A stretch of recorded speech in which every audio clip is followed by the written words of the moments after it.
ఈ సంవత్సరం తులారాశి వారికి ఆదాయం 2, వ్యయం 8, రాజ్యపూజ్యం 1, అవమానం 5. తులారాశి వారికి ఈ సంవత్సరం మిశ్రమ ఫలితాలు గోచరిస్తున్నాయి.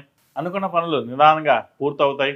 ఈ సంవత్సరం ఈ రాశివారు ఎటువంటి అనుమానాలకు తావు లేకుండా ఆధ్యాత్మికంగా వెళ్ళడానికి సరైన మార్గాలను ఎంపిక చేసుకోవాలి. విదేశాలు వెళ్ళే వారికి అనుకూల కాలం చెప్పవచ్చు. విదేశాల్లో విద్యార్థులు చదువుకోవడానికి వెళ్ళేటప్పుడు 1-2 సార్లు చెక్ చేసుకున్నాం మంచిది. దీని కారణం జ్ఞానాన్ని ప్రసాదించే గురువు ఇంట్లో రాహు ఉండడమే కారణం. ఆరోగ్య విషయంలో జాగ్రత్తలు ఉండడం అవసరం. ఆహారపు అలవాట్లు, నిర్ణయాలు సరైన రీతిలో మంచి సమయంలో తీసుకోవడం అవసరం. అశ్రద్ధ చేస్తే మొదటికే మోసం జరిగే అవకాశాలు గోచరిస్తున్నాయి. హోటల్ వ్యాపారం, తినుబండారాల వ్యాపారాల్లో కల్తీ జరిగే అవకాశాలు ఉన్నాయి. ప్రస్తుత ప్రపంచంలో అంతా కల్తీ రాజ్యమే వెళ్తోంది. అధికారుల నుండి కొంత ఇబ్బంది పడే అవకాశం ఉంది. ఆరోగ్యపరంగా ఈఎన్టీ సంబంధించిన ఇబ్బందులు ఎదురవుతాయి. మానసికంగా స్ట్రెస్ తీసుకోకుండా ఉండడం ఆరోగ్యానికి మంచిది. మోకాలు నొప్పులు, కీళ్ళ నొప్పులు, పాదాల నొప్పులు, వెన్ను నొప్పులు బాధిస్తాయి. ప్రాథమిక స్థాయిలో ఉన్న విద్యార్థులు అనుకూల ఫలితాలను సాధిస్తారు. ఉన్నత స్థాయి విద్యార్థులకు శ్రమకు తగిన ఫలితం ఆశించినంతగా ఉండదు. వృత్తిపరంగా స్థానచలనం ఉన్నప్పటికీ మారకుండా ఉండడమే మంచిది.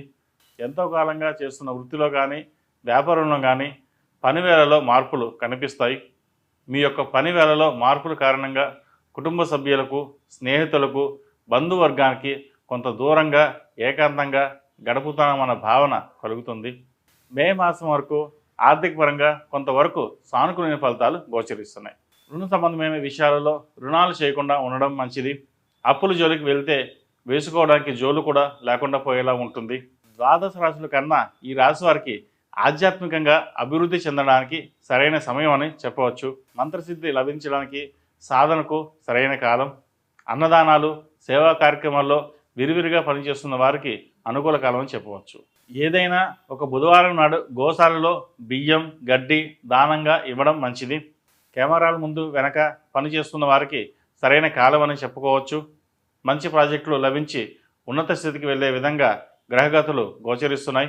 మెడికల్ రంగంలో ఉన్నవారు కూడా కొంతవరకు మీరు చేసే వృత్తి వ్యవహారాలలో గతం కన్నా ఎక్కువ సమయం కేటాయించాల్సి వస్తుంది.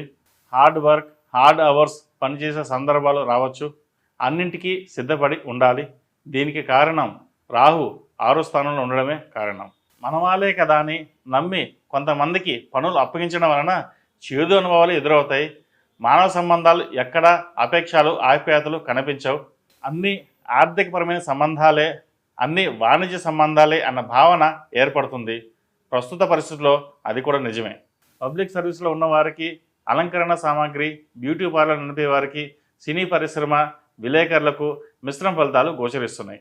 ప్రభుత్వ పరంగా కాంట్రాక్టులు లభిస్తాయి. పోలీస్, మిలిటరీ, నావిక, వైమానిక దళాల్లో ఉన్న వారికి ప్రమోషన్లు వచ్చే అవకాశాలు గోచరిస్తోంది.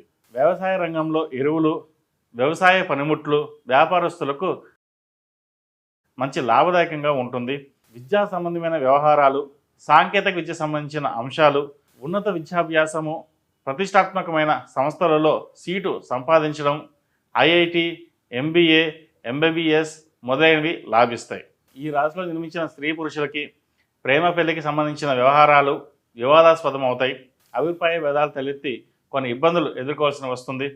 పెళ్లికి ముందు ఉన్న ప్రేమ, ఆప్యాయతలు వివాహానంతరం లేకపోవడం, పెద్దల నిర్ణయాలు వ్యతిరేకించడం వల్ల వాటి వల్ల ఎన్నో సమస్యలు అనుభవించవలసి ఉంటుంది. ఈ రాశివారు ప్రథమార్థంలో అంగారక పాశుపత హోమం, అలాగే ద్వితీయార్థంలో రుద్రపాశుపత హోమం చేయించడం వల్ల మంచి ఫలితాలు సంప్రాప్తిస్తాయి.